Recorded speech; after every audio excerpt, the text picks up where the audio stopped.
All right. I hope everybody's going to having a really great start to their week. This is the Tuesday after Thanksgiving, 2019, and we are going to pick up where we left off this weekend. And I've been really excited to talk to you all again because I got what I wanted to get in the mail to have a new starting off point. And we are going to talk about focus between now and the rest of 2019, which is about 1 month. And so if you watch Saturday's video, we talked a whole lot about, one, what are your struggles in the place in your business and your counseling skills you're wanting to grow the most.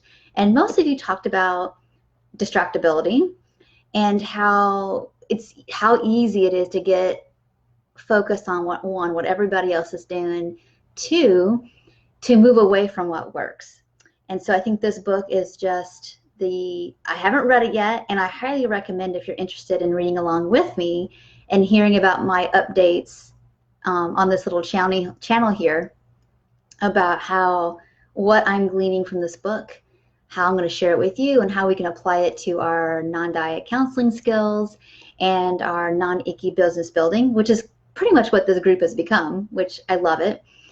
The two things that we talked about this weekend, and I was just going off the survey results, the poll I did almost a month ago, like what are your most important things you want to learn about? What skills do you want to improve?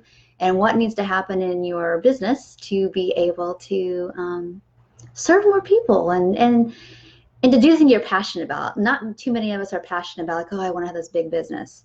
That's not what this group is for. If you want to have that, awesome. I'm happy to help you as far as I can take you. I actually chose not to grow a big, huge business and not to have, not because I wouldn't like that, it's because I just know how I want my whole life to be in general. And I wanted things to be simple.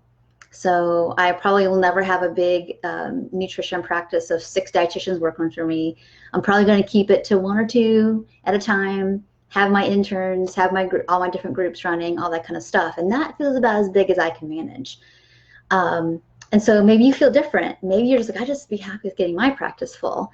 And I'd be happily content with that. And that's wonderful. And that's what I want us to focus on. So today, I want to share with you the book I literally just got in the mail. It's called The One Thing. I have not read it, but I'm feeling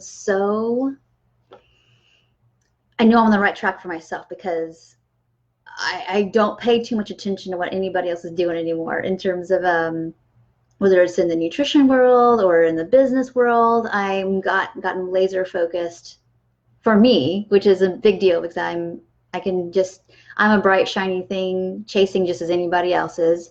I've just learned from mistakes how to ring that in. And that's what this group 2 is about. So 2 things we talked about this weekend was focus.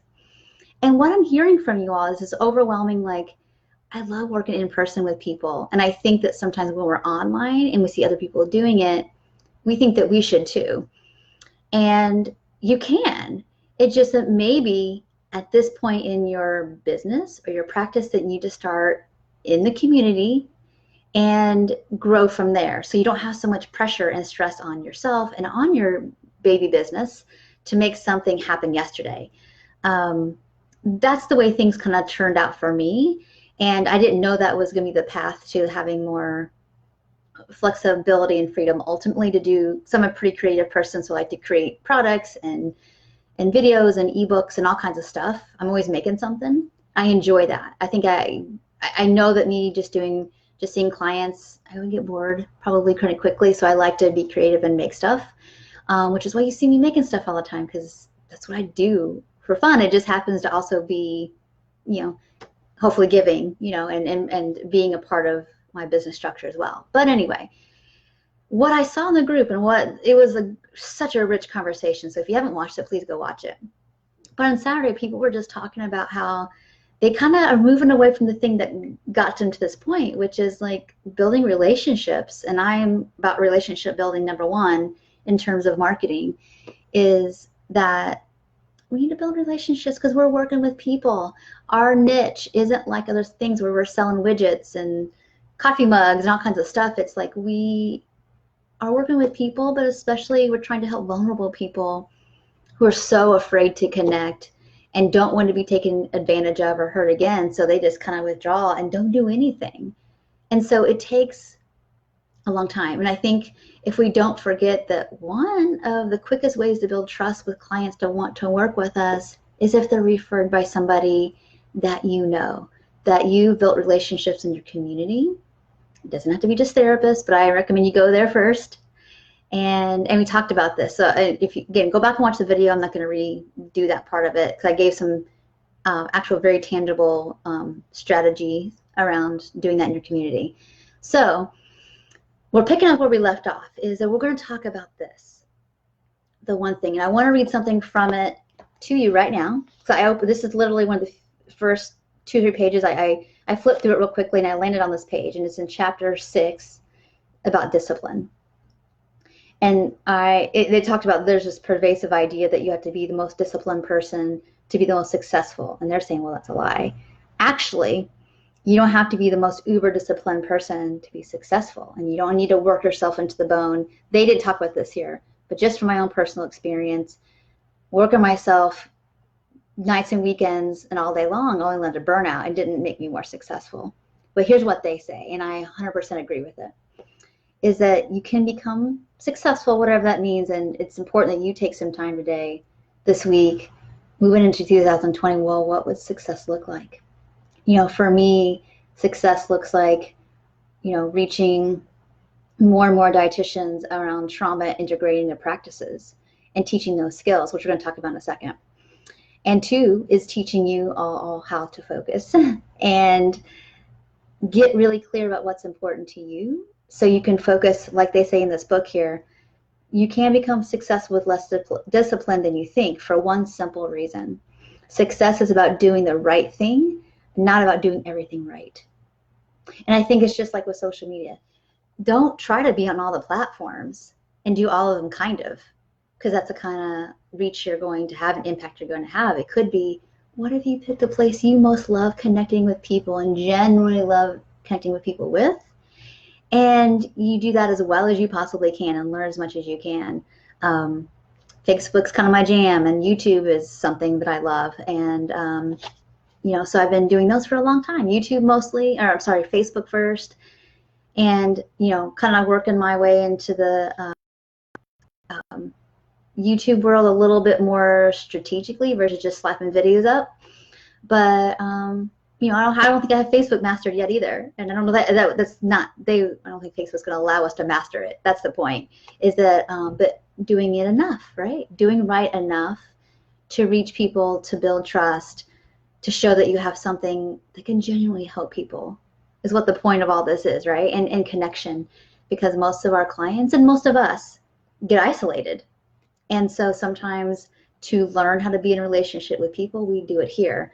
But I do highly recommend, and thank you everybody for who's watching live right now.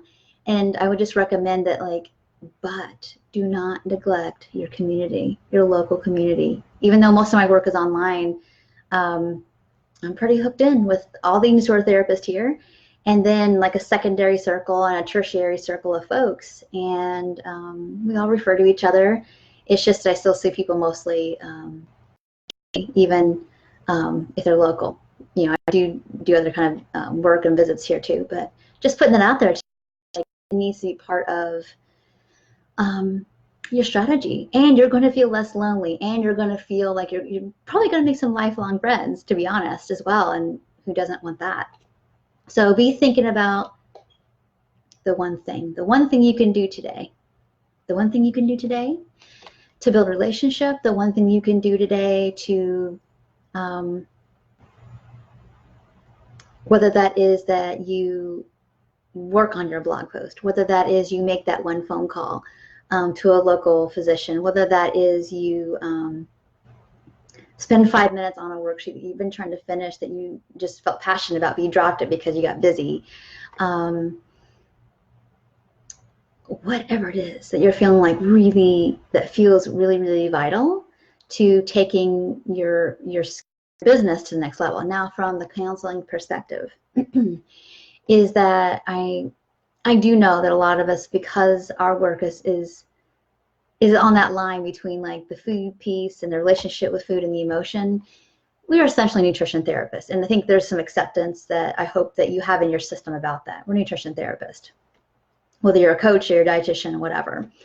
And so that doesn't mean that we go beyond our scope of practice, but we do need to learn how to go beyond just talking about principles of intuitive eating and thinking. We need to know how to go deep.